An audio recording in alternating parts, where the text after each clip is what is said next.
For 8 years, Silas Brant had spoken to no one but his horses and the wind. His ranch had become a place the world forgot just how he wanted it.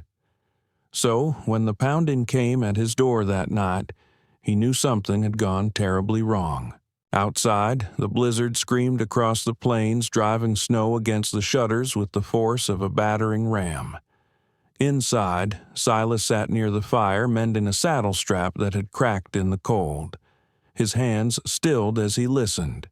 The knock came again, desperate raw nothing like a neighbor's courtesy tap. He rose slowly. For a long moment, he only stood there feeling the familiar pull of dread that had kept him alone all these years. He hadn't unbarred that door for anyone since the day he buried his wife and son. Then a woman's voice rose above the wind. Her words were ragged but unmistakable. "Please, we need shelter." Silas closed his eyes. He'd learned long ago that sometimes no choice felt right, that every road led to regret. He reached for the rifle mounted above the mantel, his hand steady from countless nights when sleep had been a stranger. A second voice joined the first. Another woman younger, pleading in a language that made his chest tighten. Shoshone. The last time he heard that tongue, his wife had been alive and his boy had laughed when Silas lifted him onto the pony they couldn't afford. The memories tasted like ash. He shifted the rifle in his grip, fighting the old reflex to drive everyone away. But the voices weren't threats. They were brittle with exhaustion and something worse, fear. He stepped toward the door. Each movement felt like pushing through deep snow. "Who's there?" he called. The first woman answered in accented English, her tone as steady as she could make it. "We are Shoshone. 10 women. We have been running 3 days. The men who hunt us are near." Silas swallowed. He pressed his palm against the door, feeling the cold seep into his skin. "If you do not let us in," the voice continued softer, "now we will die out here. And when they find us frozen at your gate, they will kill you too." 8 years of solitude had honed his instincts to a razor's edge, and everyone screamed that this was madness. Bringing strangers into his home, especially ones chased by killers, would end the quiet life he'd carved out of grief. But he thought of Anna, how she'd told him kindness was the only proof a man hadn't turned to stone inside, how she would have opened this door without thinking twice. And he knew as surely as he'd ever known anything that he was done hiding. His hand closed on the iron bar. For an instant, he felt all the rusted years holding it fast like the ghosts of every mistake he'd made. He pulled anyway. The bar lifted with a shriek that sounded like protest. Snow whirled in as he cracked the door. The sight beyond it would stay with him the rest of his life. 10 women stood huddled together in the darkness. Snow crusted their hair and lashes. Their skirts were torn, soaked in blood that was already turning black in the cold. One of them, no more than 16, clutched a bundle that squirmed weakly. A baby, its tiny mouth opening and closing in silence. At the center was the woman who'd spoken. She held herself tall, despite the gash across her cheek and the way her shoulders slumped from exhaustion. Her dark eyes met his without flinching. "My name is Nakai," she said. "These are my sisters and our daughters. We have nowhere else." Silas looked at her, looked past her at the white blindness of the storm. He didn't ask how many were pursuing them or why. Not yet. "Come inside," he said. They moved past him, bringing the smell of wet earth and coppery blood. The baby let out a feeble cry. The last woman paused to meet his gaze before she stepped over the threshold. "They will be here soon," she warned. "Maybe an hour." Silas shut the door behind her. He felt something shift inside him like the first crack of ice breaking on the river. He had let them in, and nothing would ever be the same. The wind clawed at the cabin walls as Silas watched the women cluster near the hearth. The fire hissed when melting snow dripped from their skirts onto the flames. He saw the smallest girl, no older than 6, curling her arms around the baby, trying to warm it with her thin body. He turned to Nakai. She stood a little apart, her chin lifted despite her torn dress and the blood caked along her hairline. In the shifting glow of the fire, he could see the fine tremor in her hands. Not fear-exhaustion. He gestured to the long wooden bench by the wall. "Sit," he said. She hesitated before sinking down. 2 of the older women joined her, one pressing a folded scrap of cloth to the other's arm, trying to stanch a wound. Silas crouched by the fire to stoke it higher. Heat bled into the chilled air, but it did nothing to loosen the tension in the room. At last he asked, "Who is chasing you?" Nakai didn't answer immediately. She glanced at the others as if weighing how much to say. "A marshal," she said finally, "Jedediah Kane." The name landed like a stone in Silas's chest. Marshal Kane. He hadn't heard it spoken aloud in nearly a decade. But he'd never forgotten. Not the way Kane had stood over Anna's body, not the coldness in his voice when he called it necessary. Silas swallowed the old rage. "Kane's no lawman," he said, voice low. "He's a predator with a badge." Nakai's gaze sharpened. "Then you know why we ran." He nodded. His eyes went to the baby in the girl's arms, its tiny face slack with exhaustion. "And you came here because you thought no one would follow you this far. Because you were the only light in miles," Nakai corrected. "And because you know these mountains better than any man alive." Silas felt something in him twist. She hadn't stumbled onto his land by accident. She'd chosen his cabin because she knew who he was, or who he had been, before the world ground him down to a husk. "You planned this," he said quietly. Her shoulders straightened. "We had no other way." Behind her, one of the women lifted her head, speaking in Shoshone. Nakai replied in the same language, her voice tight with something that might have been fear or determination. When she turned back to Silas, her expression was resolute. "He will come before dawn," she said, "with 10 men or more. They will not leave survivors." Silas rose and paced to the window. He pulled the curtain aside just enough to see the swirling snow beyond the glass. It was a black night out there, the kind that devoured sound and hid monsters.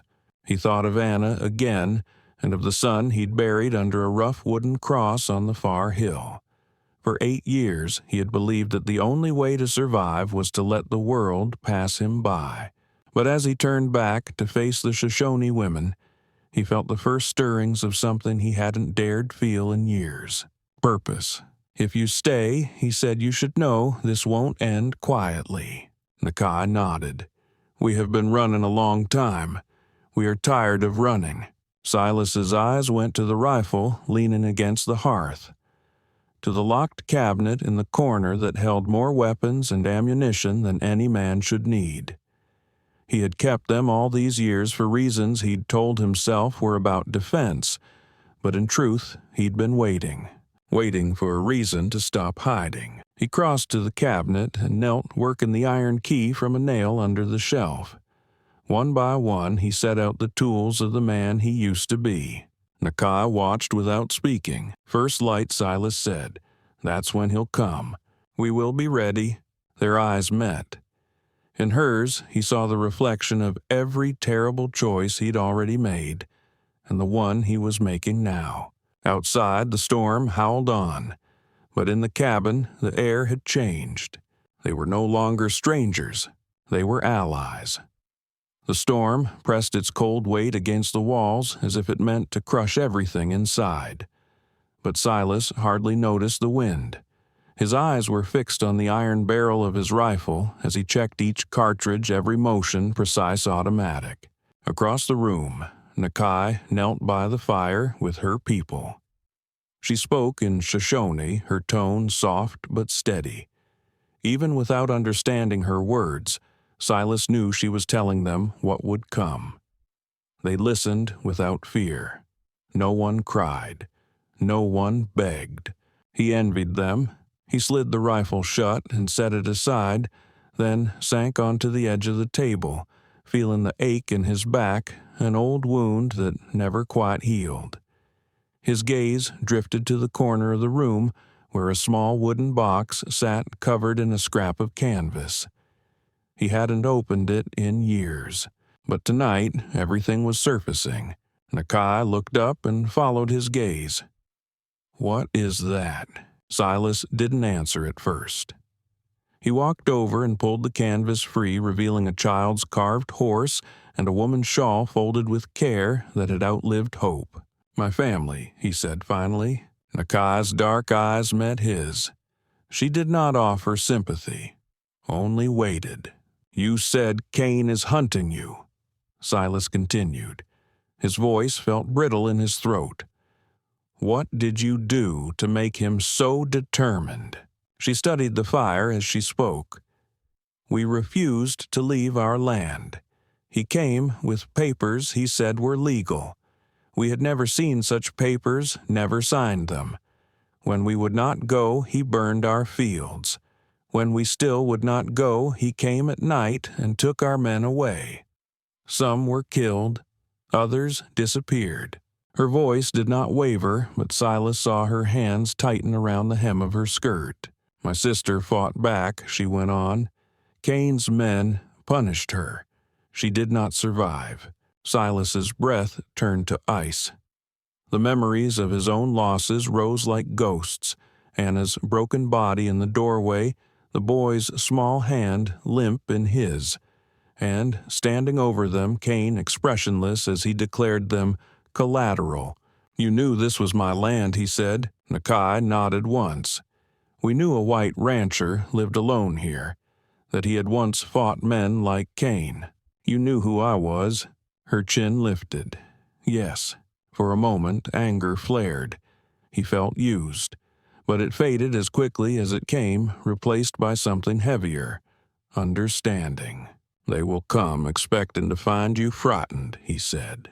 Nakai's lips curved not into a smile, but something close. "They will find something else." Silas walked to the window again. The snow was easing, thinning into ragged curtains. Beyond the darkness, he imagined torchlights moving among the cottonwoods men dismounting to circle the house. "How many do you think?" he asked. 10, perhaps 12, with Cain himself. Yes. Silas rested his hand on the sill. The old fury was there, smoldering like a buried coal. But it was different tonight. It wasn't only his rage, it was hers. It was theirs. "You know," he murmured, "the law won't care what he's done. Not if he kills us all and burns this place to the ground." Nakai rose to stand beside him. She was not tall, but she carried herself with the weight of something unbreakable. "Then we do not let him," she said simply. Silas turned to face her fully. For the first time he felt the full measure of her purpose. She wasn't here to hide. She wasn't even here to escape. She was here to finish it, and somewhere inside he realized he was too. "We'll have to lay traps," he said. "Barricade the back wall. If we hold them long enough, the storm might cover our tracks if we need to run." She nodded, or long enough to end it. He studied her face, trying to imagine the life she'd led, the choices that had left her no other path. "I won't run from him again," he said. "No," she agreed. "Nor will we." Outside, the wind dropped. The silence that followed was worse than the storm. It felt like the moment before a match struck dry timber. In that hush, Silas closed his hand around the old memories and let them harden into something he could use. Tomorrow they would be more than ghosts. The snow had tapered to a bitter drifting hush by the time Silas began carrying supplies from the back room. His boots thumped the floorboards as he set down crates of ammunition, spare lantern oil, and lengths of wire. Nakai watched in silence, then began directing her people with calm precision.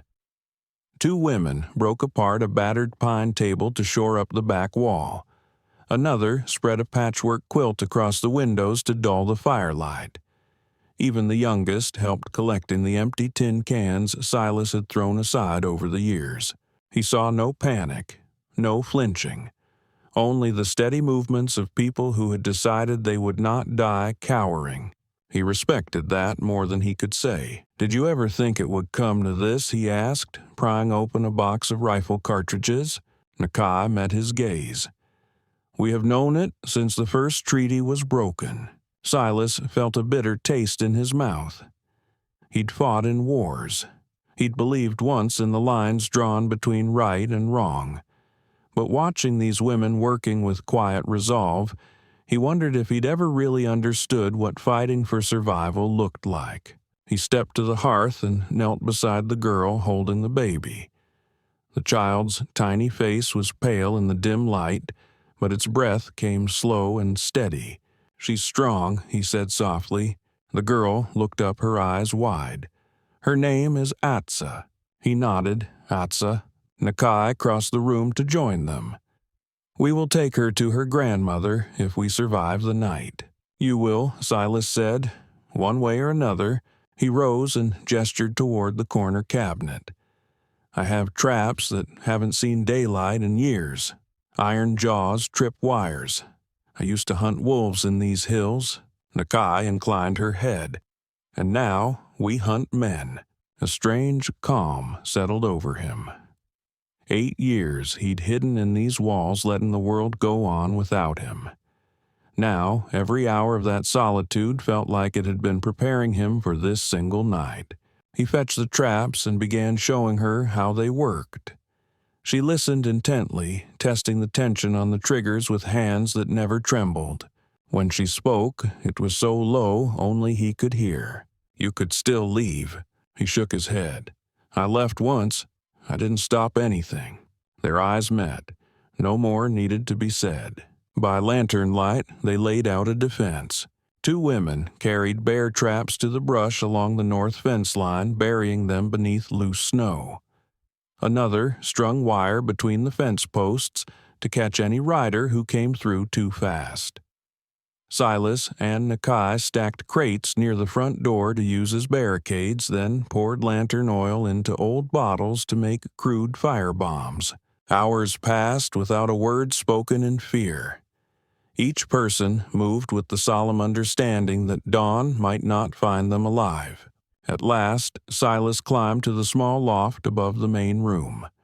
From there, he could see the land fallen away into blackness unbroken, except for the silver gleam of the creek. Somewhere out there, Cain and his men waited certain of their victory. He felt something harden in his chest. Let them come. He descended the ladder and checked the rifle leaning against the wall. Nakai stood beside the fireplace, watching the flames. She looked older than when she'd first knocked on his door, older and somehow more unbreakable. "Everything ready?" he asked. She nodded. "They will not find us unprepared." He set a hand on her shoulder. She didn't flinch from the gesture. "Whatever happens," he said quietly, "I'm glad it ends here." She lifted her eyes to meet his, and for a heartbeat, the past and the future seemed to dissolve into that single moment. Snow hissed against the windows. The baby made a soft, restless sound. Silas took a long breath. He had no illusions about what dawn would bring. But for the first time in years, he felt alive. Together, they waited for the storm to break again. The first sign that Cain had arrived was the crunch of hooves in the frozen yard. Silas was crouched by the front window when he heard it, steady and confident, as if the men outside had no doubt the night would end their way. He eased the curtain back just enough to see shapes moving in the pale pre-dawn gloom. Lanterns bobbed along the fence line, throwing wavering circles of light over the snow. He counted at least 8 riders dismounting, their rifles slung casually across their shoulders. At the center, astride a black horse, sat Jedediah Cain. Even from this distance, Silas recognized the man's silhouette. the squared shoulders, the brim of his hat pulled low. In all the years since that night, he'd thought of Cain as some monstrous idea, not flesh and blood. But seeing him now, real and close, made the old fury burn through every vein. He felt Nakai step up beside him. "That is him," she said softly. Silas nodded once. "That's him." Cain swung down from his saddle and paced forward, his boots crunching in the crusted snow. He didn't look around, didn't shout orders. He simply stood with his hands folded behind his back, watching the cabin as if he were considering which window to break first. Then he raised his voice. "You in there? I know you can hear me." His tone was as smooth as oil, and it made Silas's skin crawl. "This doesn't have to go hard," Cain called. "You hand them over, just the women. You can ride out of here with your life." No one moved inside, no one spoke. Silas felt Nakai's gaze settle on him, waiting for a sign. He steadied his breathing, forcing himself to think past the red haze behind his eyes. Cain continued, "You think you're making a stand, that the world's going to remember your little act of defiance. But in a week, nobody will care. In a month, nobody will even remember your name." He paced a few steps closer as if daring someone to take the first shot. "These women are fugitives," he went on. "They murdered good men. They burned settlements. You shelter them, you become an enemy of the United States." Nakai's hand closed on the rifle barrel, but she didn't raise it yet. Silas forced himself to speak loud enough to carry. "And what were they before you came to their village?" The men outside shifted. Cain turned his head slightly as if surprised he'd spoken. "Before you decided they were less than you." Silas set his voice low and steady. "What were they then?" "Farmers' mothers." Cain was silent for a beat too long. Then he tilted his head back and laughed a hollow, ugly sound. "I don't care what they were," he called. "I care what they are. And what they are is mine." He turned to signal his men. Two broke off from the group and began circling toward the back fence line. Silas knew exactly what they meant to do, test the trap's probe for weakness. He motioned to Nakai. "They'll try to surround us. Get your people ready." She nodded and slipped back toward the others. Silas watched as Cain raised a hand, his palm open. When he dropped it, the first shots would come. He backed away from the window and checked his rifle one last time. Around the room, the women settled into their positions. Two by the front windows, one crouched near the kitchen door, the others huddled in the shadows with blades and bows. In the hush, before the storm broke, he found Nakai's eyes across the room. "This is the last chance," she said quietly. "If you would rather run." "No," Silas said. "Not this time." Cain's voice boomed again, closer now. "Last offer." Silas rested the rifle barrel on the windowsill. His heartbeat slowed, the world narrowing to the icy yard, the flickering lanterns, and the man he'd waited years to face. "Then come and take them," he whispered. Outside, Cain's hand dropped. The siege had begun. The first gunshots cracked through the stillness, sharp as splitting wood. Splinters burst from the front shutters as bullets thudded into the walls. The baby whimpered, and the girl holding her pressed herself deeper into the corner, shielding the tiny body with her own. Silas didn't flinch. He counted the muzzle flashes outside and marked the shadows moving behind them. They were coming from three sides, just as he'd expected, pressing the front hard to draw attention, while the flanking men slipped through the dark. He waited until the next volley struck the house before lifting his rifle and firing back. The shot dropped to shape behind a fence post. A man fell, legs twitching, and didn't rise again. Beside him, Nakai moved like a whisper. She lowered her rifle, reloaded with swift, practiced hands, and fired through the broken window. A scream split the cold as another attacker went down. "Two at the west fence," she murmured. Silas nodded. "I see them." A lantern flared behind the barn as the flanking party reached the outer traps. For a breath, the men hesitated, then one took a step too far. Iron jaws snapped shut with a wet crunch that cut through the storm. The man's scream made the others freeze.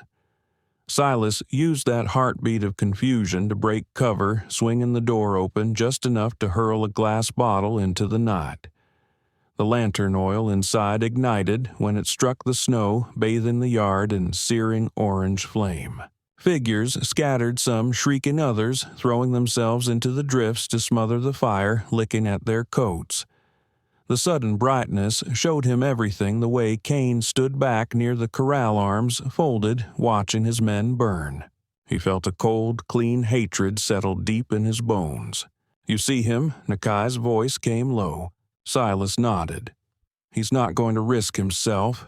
A rifle shot smashed the glass beside his head, driving him back. He ducked behind the doorframe as splinters rained around him. "They'll come all at once," he said, breathing hard. "When they see the traps aren't enough, they'll rush the house. Then we meet them here." He turned to look at her. Her hair clung to her cheeks wet with melted snow, but her eyes burned with something that almost looked like hope. Why, he asked, before he could stop himself.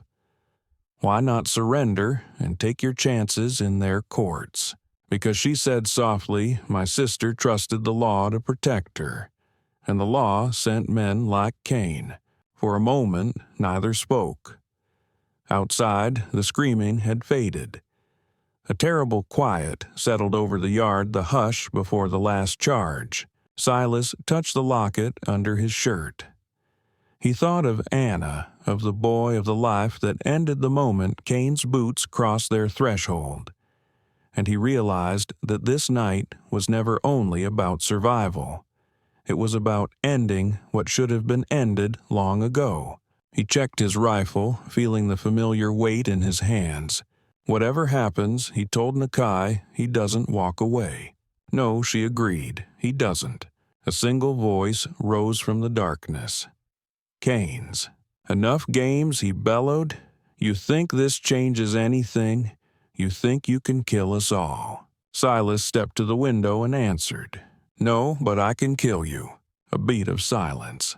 Then Cain's voice, quieter, edged with anger. "You first." Shadows surged from the tree line as the last of the posse charged.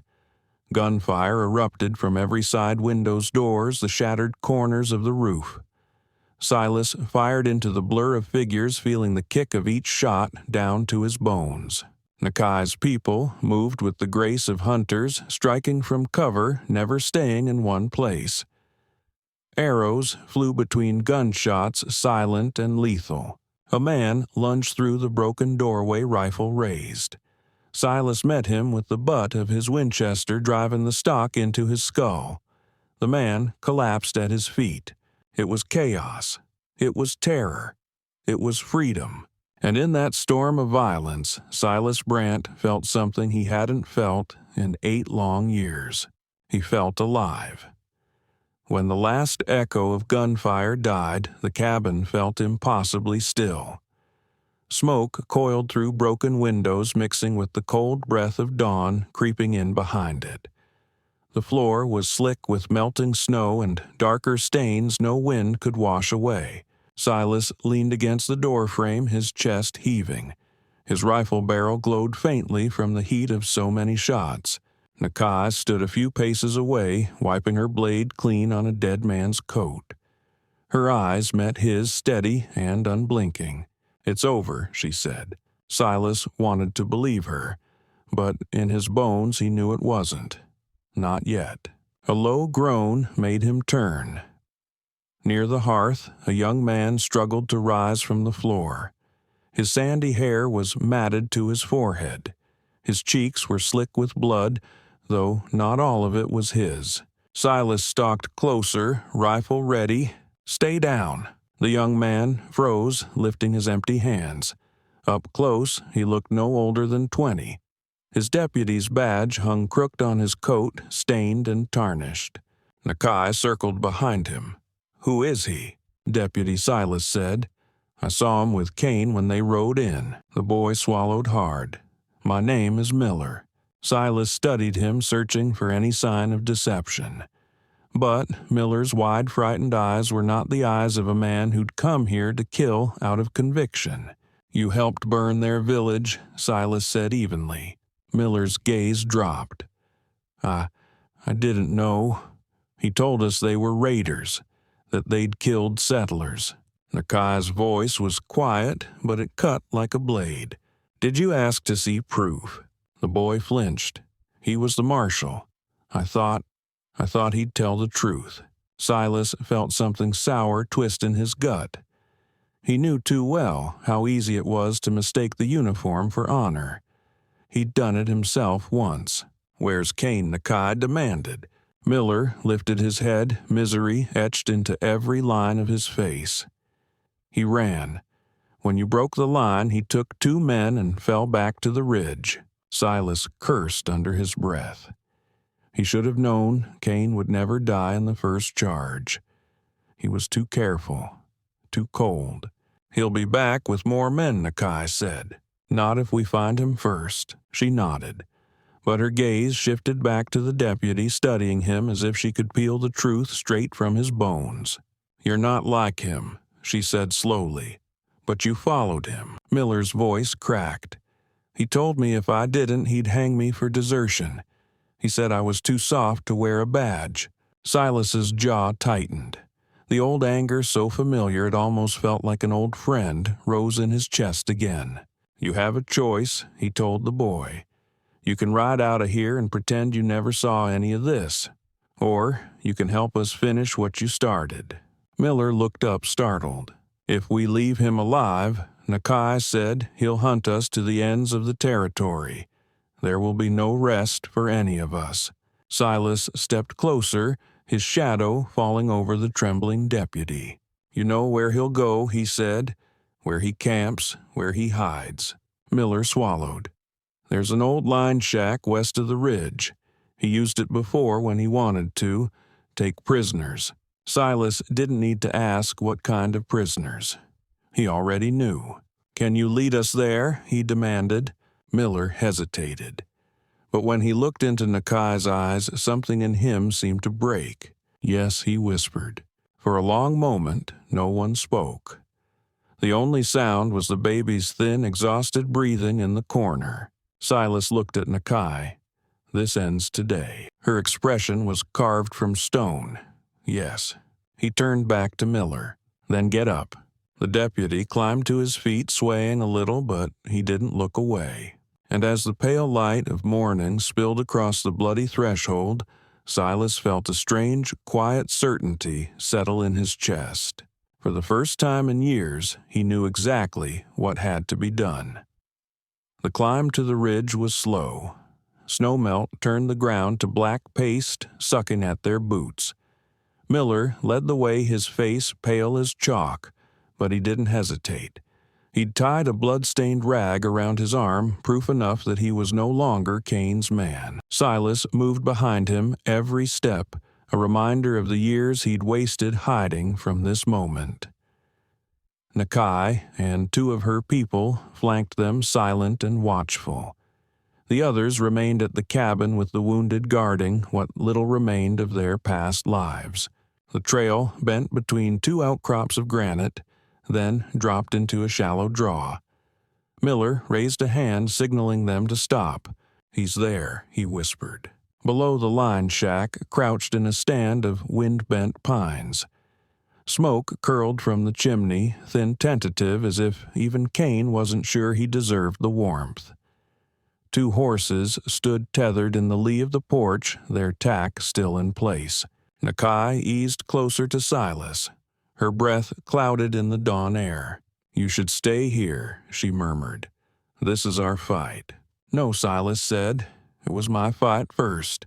Her dark eyes searched his face. Whatever she saw there, she didn't argue again. They moved as one, spreading out along the rocks. Miller stayed just behind Silas, his rifle shaking in his hands. "What if he won't surrender?" the deputy asked. "Then you'd better decide," Silas told him evenly, "if you have the stomach to finish it." Miller swallowed but nodded. A crow called from the trees, harsh and mocking.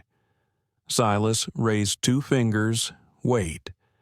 The wind shifted, carrying the low rumble of Cain's voice from inside the shack.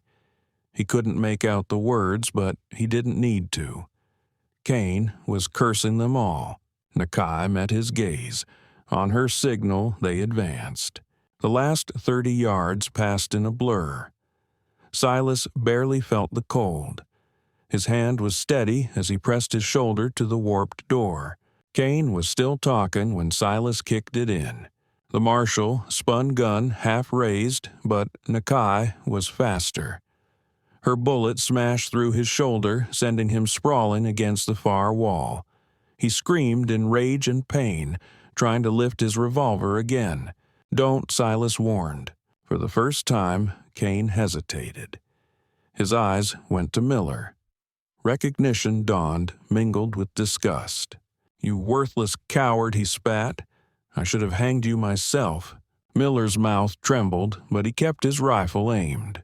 "All these years," Silas said, stepping closer, "I wondered if I'd ever get the chance to look you in the eye again." Cain's lip curled. "You think this changes anything, they'll come looking. You'll hang for this." Nakai walked to him, her boots crunching across the filthy floor. She knelt just out of his reach. "No," she said, "for once you'll answer for what you did." Silas tossed Miller a length of rope. "Tie him." The boy hesitated only a moment before moving forward. Cain tried to lunge at him, but Silas planted a boot on his wounded shoulder, driving him back with a strangled cry. When the last knot was cinched, Nakai finally looked at Silas. "It's done." He felt the truth of it settle in his bones. Not the triumph he'd imagined, only a tired relief. Outside, hoofbeats pounded up the slope. For one startled moment, Silas thought Cain's reinforcements had returned. But the riders that crested the rise wore dark coats with silver stars on their collars. Federal marshals. Miller staggered onto the porch, waving his arms. One of the marshals dismounted and strode up the steps, eyes sweeping over the scene inside. He took in the bound prisoner, the weapons on the floor, the faces of the people who'd survived Cain's justice. "Which one of you is Brandt?" he asked. Silas raised his hand without shame. The marshal nodded. "We've been trailing this bastard for months. You did half our job." His gaze flicked to Nakai. "And you, ma'am, your people are safe. There will be no more raids." Nakai said nothing. She only closed her eyes. The marshals hauled Cain past them, cursing and spitting threats he no longer had the power to fulfill. When they vanished down the trail, the quiet that followed felt impossibly deep. Silas looked at Nakai. "What will you do now?" "Find somewhere the law doesn't follow us," she said. He nodded. "And you?" she asked. Silas turned to the rising sun, feeling its pale warmth on his face. "West," he said simply. "There's always more land, more to build." Nakai's mouth curved in the barest shadow of a smile. "Safe travels, Silas Brandt. And to you." When he finally walked away from that ridge, he left nothing behind. He meant to take with him. Some things deserved to be buried, others to be carried forward. And as dawn broke clean across the mountains, he knew which was which.